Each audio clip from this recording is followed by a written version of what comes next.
Carlinhos roncando.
O senhor canta muito.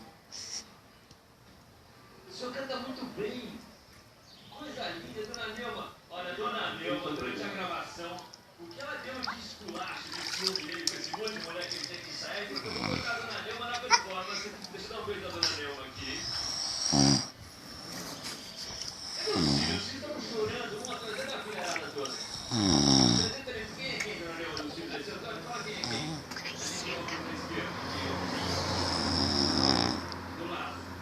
Antônio Matheus, Adriano.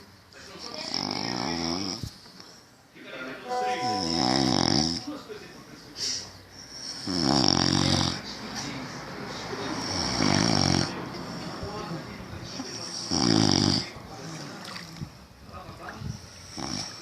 De repente, mandou um final.